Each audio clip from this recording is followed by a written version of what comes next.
Attention all bases. Attention all bases. This is the Geek Speak Radio Show on TalkZone.com.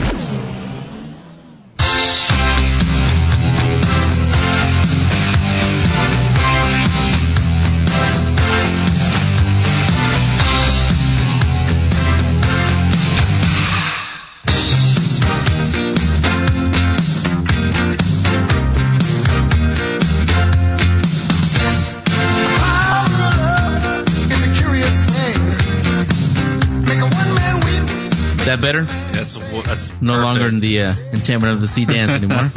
Welcome back to the Geek Speak Radio Show. That way you don't have to touch me and dance with me. And no, we can just play air guitar and rock out. Producer Damien next. Yeah, we're just rocking out in the studio right dance now. With him. So anyway, welcome back to the Geek Speak Radio Show. Having too much fun. Yeah. On Back to the Future Day. Talked to Bob Gale, the writer-producer. Claudia Wells, who played Jennifer Parker. And just finished talking to Slackers. Yes. Straighten up. James. Mr. Strickland. James Tolkien. So now, we all love it. We all love the film. Again, it's out in stores. It came out yesterday. There's a few left. Yeah. Like I said, it was a long line out there when we went to get it. We had to wade our way through the crowd of people. So there may be some Blu-rays out there. Yeah. Everybody has the old DVD. I can't talk now. DVD collection, but now it's on Blu-ray. It's a crystal clear picture. Yeah. Sounds everything. Superb, yeah. And a lot of new extras also. Yeah. In there. And Bob mentioned some of them. But we won't give everything away. You guys got to go out and get it. Yeah. If you want to see those. But, like I said, we all love the movie. A lot of people like this movie. In fact, this next person on the phone loves it even more than us. Loves it so much that he created something called BTTF.com. BackToTheFuture.com. Yeah. Nice. If you want to know anything about Back to the Future, that is the place to go. So on the phone, we're going to talk right now to Stephen Clark, who's the founder and the creative director of BTTF.com. Stephen, you there? I'm here. Hey, Stephen, thanks for coming on the show. Hey, no problem. I appreciate the invitation. Yeah, having a lot of fun today, so you get to finish it up today. It sounds like it. Yeah. So what was it, let me ask you, what was it that about the movie itself that connected with you? Because you saw it back in '85 when it first came out. I did. I originally saw the film on July the 5th, 1985, a couple of days after it opened, and saw it with my then girlfriend, who's my wife of almost 24 years now.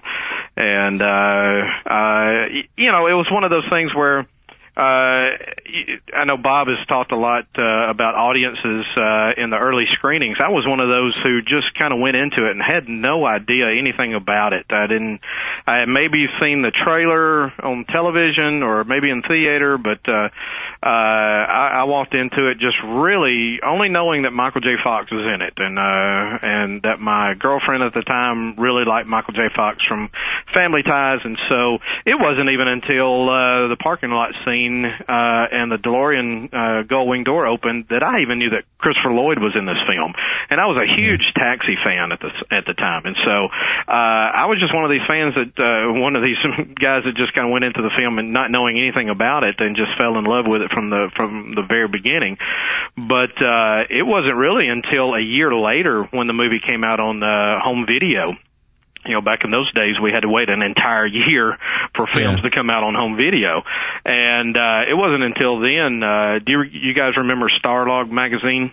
Mm-hmm. Yep. Oh, yeah. There was a wonderful article back in 1986 that was kind of written in conjunction with the home video release of Back to the Future by a gentleman who was an Imagineer for Disney. His name was Bruce Gordon, and wrote this wonderful 3-page essay on the science of the films and all these intricate details and everything about the name of the article was called The Other Marty McFly, and it was this whole thesis on the fact that there was this alternate timeline and this alternate universe, and that these two Martys had switched universes, and it just talked about all these things, with the name of the mall changing.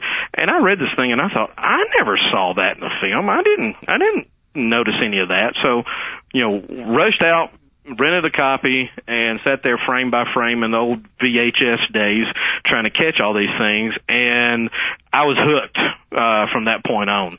And so it's just been, one of these things where year after year it's just gotten stronger and stronger. And I was there first in line for part 2 when it opened in 1989, and rode the ride in Orlando in early 1992, and so followed the cartoon series. It's just been this ongoing thing for a very long time. So. Yeah, I was actually in the same boat as you. I went in there when it first came out in the theaters. The guys here, my co-hosts, they were 1-year-old when it came out.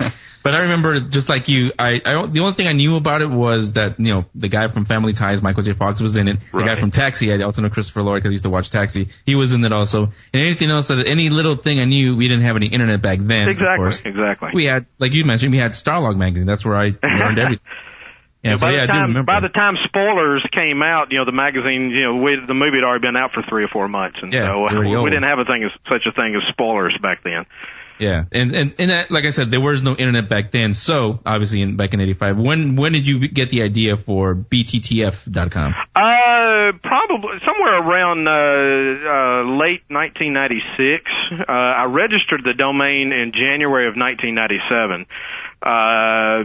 I mentioned going to the ride in early 1992. My wife kind of surprised me back in January of 92 with our 5th wedding anniversary surprise trip to go to Orlando. She knew how much I wanted to go on this ride, and so we went down to Orlando, went on the ride, and I came back from there thinking, oh, I have got to have that footage. I've got to add that footage. I can't just go down to Orlando every time I want to see it. I've got to have that footage. So I came back with this intention that I was going to get it somehow. And so I started making all these phone calls to Universal and trying to talk to different people. And this was back when the cartoon series had really just kind of started up. And Bob Gale still had an office out on the back lot at that time. So at some point, somebody transferred me to his office. And I met Bob in 1992, talked with him on the phone, and we've been good friends ever since. But I got in touch with his office early on and found out that another gentleman was starting up a fan club. And I thought, well, that would be cool. I'd love to get on the ground floor of that. And so kind of hooked up with him sometime the middle of that year. And we started publishing just this fanzine, this little fan published magazine, which ran for about 21 issues through the late 96. And but right around 95 was when the internet was just really starting to boom, and so I had just a dial-up account at home, and I thought, well, this internet thing is something would just kind of supplement what I'm doing with this magazine, and because that was really my biggest focus right then. And I'll just have this page out there. And over about the next year and a half, that really started to turn into something. And so I decided that I need to really get my own domain. And back then, BackToTheFuture.com was still available. It was something I could have registered back then, but I was just too scared that Universal would someday come looking for that domain and take it away from me. So I thought, well, I need to get something that is a short domain, but something that means something within the trilogy. And so just even my old days of Starlog magazine, I knew that BTTF was an accepted acronym for Back to the Future. So that's what I ended up registering, and have continued to operate it ever since. What were some of the events put on by BTTF when it first started? We actually tried to do a fan event similar to the one that's getting ready to happen here in a couple of weeks. We tried to put one on called Future Fest that just really never got off the ground. We had all these wonderful plans for late 1999 that we were going to do this big fan event in Hollywood on the back lot, and just could never really get the support of the studio, and it was just never really wrapped around any kind of big home video event or anything, and so it just never really took off. It was just kind of initially just a kind of a supplement to what we were doing in print, and then just kind of knew that we had to branch off.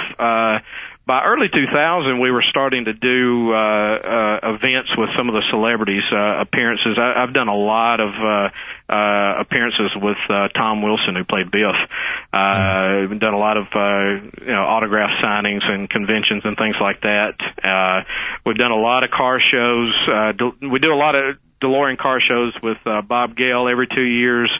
If you go to DeLoreanCarshow.com, you can see when the next one's coming up. I believe it's in June of 2012, and that'll be in Orlando. But James Token's been there, Claudia Wells has been there. We do a lot of events with those kind of folks, and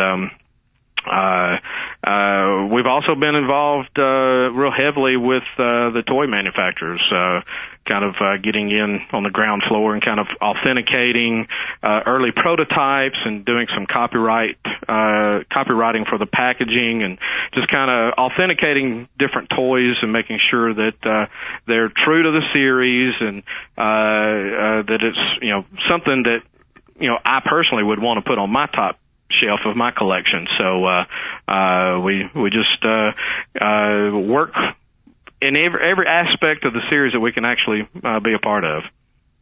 We're talking to Stephen Clark, who's the founder and creative director of BTTF.com. I have the links up on GeekSpeakRadioShow.com. You guys can go on there while we take this break right here and take a look. When we come back, we'll continue the conversation and Back to the Future Day right here on Geek Speak Radio Show. Geek Speak Radio Show will be right back.